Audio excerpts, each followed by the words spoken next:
Hello, welcome to episode 2 of Rig Masters. I'm here with Ben. Ben, what's your name? Ben Van Busker Ben from Van Busker. the Blackout Orchestra. Blackout Orchestra. So I'm going to check out different gear that he has. He already has an album out. So first I'm going to ask you what you would use for if you're playing live. We'll just move this over so you can see what kind of guitar. Yeah. So my live setup, Whoop. this is what I use, which is Fender Acoustasonic Jazzmaster. And why would you use that instead of an acoustic guitar? What would be an example? Is it just functionally a little bit better? It has more options for sound. So the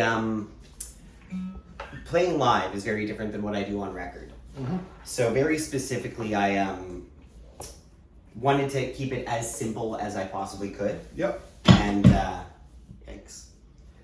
And I wanted to make sure that I had some dynamic in it still, so I didn't want to just be a singer-songwriter with a guitar and, singing my sad songs. I wanted to have a little bit more texture to it. And what amp are you using right now? Like live, do you go DI or do you use your amp? I go DI. I very specifically try to keep as little equipment as possible needed in the setup. So, playing live, I use as few pedals as I can because Yeah. I know the more pedals I use, the more it can go wrong. Well, not only is it for me like the things that can go wrong, but it's also traveling. The idea of being able to just throw this on my back and have a side bag with my drum machine. How heavy is that? That's super light. You want to feel that? Oh, that's great. It's Yeah. definitely lighter than an electric guitar. Exactly. And so everything from if I take the TTC to a show here, Yep. or when I was traveling the UK Yep. last summer, I could just get on a train or get on a bus and everything was ready to go. So why don't you play something from that so I can hear how it sounds? So there's a few different sounds. Yeah. This is your basic acoustic sound.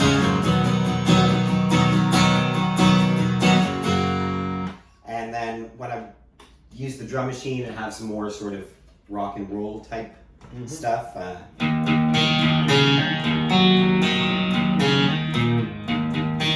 that's got a nice crunch to it.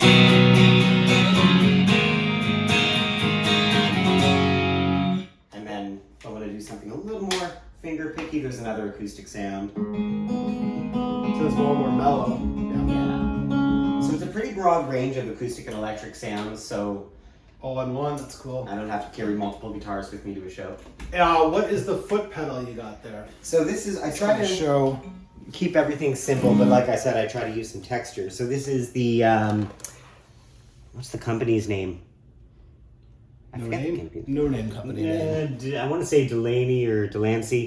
It's a Caverns pedal, which is combined reverb and delay pedal, which is not really what I care about. What I care about is that it has an octave reverb. So a lot of my songs have synth or have sort of choir. Is it on right now? I can put it on. So specifically, here, a song like Flowers, which on the record has a choir that comes in the second verse. And obviously I'm not going to carry a choir with me wherever I'm going. No, that would be a But bit if I want pricey. something texturally like that, usually I'd have the drum machine going too, but I'd switch from your basic. And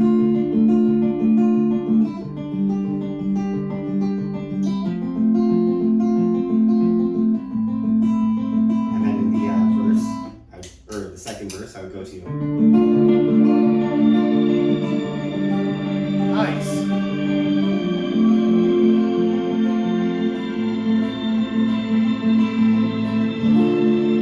Just adds a nice sort of ethereal, almost shoegazy quality to it. So there's you can't see right now from the camera, but there's 2 buttons on. So what's the difference between having the left or the right on?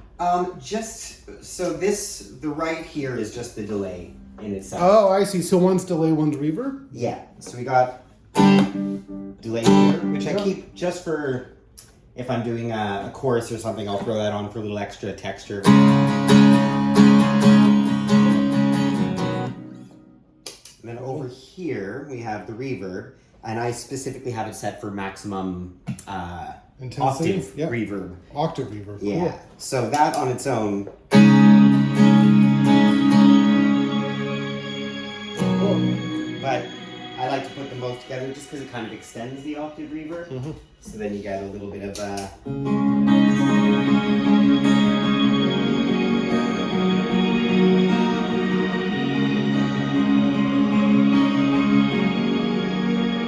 little bit more of that trailing off effect. And It's very kind of ethereal. yeah. Sort of very, yeah, I would have guessed if I had seen, I know that that's a reverb effect, but for people who haven't heard it, they might think that it's like a synth or something else. Yeah. It's like a synth-ish type sound. And you can have it sometimes not as overpowering or whatever you want, but it adds a nice texture and a little bit of high end to sort of more mid-range songs, and just anything really not to be just another, you know, sad sack singer-songwriter. Not that there's anything wrong with that. I love sad sack singer-songwriters, but I wanted to be something a little closer to what I do on record while still keeping it stripped down. Is that the only guitar you use live? This is the only one I use live at this point. Okay. It does everything I needed to do in that stripped down fashion. When I am recording, the go-to electric is, it's a cheap electric, but it's the Squier J. Mascis Jazzmaster. Yep. And I'm not much of a gearhead, but my understanding is that the pickups are something a little closer to a P90 than it would be to... I used to think those were P90s, but they're not. They're something else. But they're similar. They're in close to a P90 yeah. for sure, but they're fatter than like a Strat pickup, I think. Exactly. Yeah. So it's not your sort of what I find a thin humbucker sound, which is a fine sound for some things, but I prefer the Gibson sound, but the Fender aesthetic. And can you give some examples of anything you play in the studio, which is a whole other thing. Not everything, obviously, but I mean, I'm guessing you'd be more likely to use, do you just use software, right, for the recordings, no pedals? Mostly. I mean, I'll use that pedal on some of the more recent recordings, or if I want a really thick distortion sound, for example, I'll use one of those. The old school. Let me see. I'll put this up. Grunge. I have not seen those since like the 90s. That's really funny. Definitely capitalizing on people's love for Nirvana and all of that, and it actually wasn't a great pedal in a lot of ways, but it was very distinctively thick. Yes. So I really like that, and I find it's a little more, it's sort of like a Big Muff, except I find the Big Muff sounds good through some amps, not so good through others, and it really depends on what you're using. Whereas this is pretty predictable in terms of how it's going to sound. And what kind of amp would you use if you were doing an album and getting an electric guitar sound? Would you just use plugins, or would you use a mic down? It depends on sort of what I'm going for. If I'm recording electric guitar, I'll often go DI and use plugins, but I'll also sometimes mic up. I've got a little hidden Fender Champion 110, just a little workhorse amp. I've also got an Acoustasonic amp for this thing. Acoustic guitar. But if I'm recording acoustic guitar, I just take this, and even though I could plug it in, I prefer to use a pencil mic on it. Yep. And it's got a nice, decent sound. It's a Fender Sonoran, which they stopped making, and mine's got a crack or two in it somewhere. Yeah. So I went looking for not a replacement, but a spare, and they don't make them anymore. So this is now, I've never seen this before. Maybe deeply out of tune. It's pretty good. So yeah, this is a guitar that I find out of the sort of electric acoustics you can have. This is my favorite one. It's got a pretty bright sound, and this is what I used to use in my live setup before I got this, and that. I'm pointing Fender. I'll get it in there. So that's called the Fender Acoustasonic. Yeah, the Acoustasonic Jazzmaster. They do an Acoustasonic Telecaster and Strat, I think, as well. But I'm a Jazzmaster and Jaguar guy. Do you have some other electrics there? Do you use them much, or are they just part of the wall decoration? There's a few things that I use. So Fender Jagstang. This was the first guitar that I spent my own money from a job on. I don't use it much. It's a little bit of a sloppy guitar, and it requires some repair at the moment. But this used to be my live go-to. These I don't use much, but this is my first guitar. Like most people's, it's a Squire Strat. So I got this maybe in 1997. Yep. And my girlfriend at the time, who I was then continued to be friends with and who passed away a couple years ago, she got the same thing. And so I have her guitar, so I keep that as just a little point of pride. My first acoustic guitar, Yamaha, that I do not use, but it's cute. Yep. This is a broken down bass, but I'll use it for any bass parts that I record. Ibanez? Maybe? No. Sound Gear. Oh yeah, Sound Gear by Ibanez. Sound Gear by Ibanez. And then this little half-size classical guitar I got a little while back, specifically for a record I'm making. Play something on it? Yeah, is it in tune? Pretty good tune. Not terribly, but... Whoa. It's terribly out of tune. But... For softer sounds on the album kind of thing? Yeah, it's just got a slightly more specific kind of that classical guitar sound. So for this, I'm putting out a third record, but the one I'm recording now is the fourth record. Okay. And I wanted to use as few tricks as possible, so it's all going to be done with this, the Fender Rhodes piano that I have over here that I inherited from my grandfather. Nice. And various hand drums. I'm going to get a cajon on it and things like that. But it's all going to be mic'd and with very few effects or anything like that on it. Just to sort of be the opposite of what I've done with the last couple of records, which So mix it up a bit? Yeah, make it as stripped down as possible because I've kind of been excited about learning how to build things up in production, and now I'm kind of like, well, how about if I take away all that? What can I do with that? And I think it'll force me to become just a little bit better with the dry recording.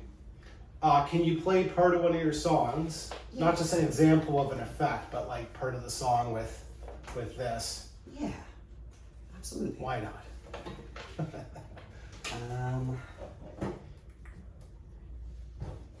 I'll do it. Okay.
Pretty cool. All right, when is your next show? Tonight, but that will be too late by the time this comes out. July 5th, I'm playing at Penny's Bar at Lansdowne and Bloor, which has kind of been my home away from home back when I was drinking, and even since I got sober, it's where I go to hang. So I'm excited to not drink. Play there. Yeah. All right, cool. Well, that concludes the episode. Thank you for tuning in.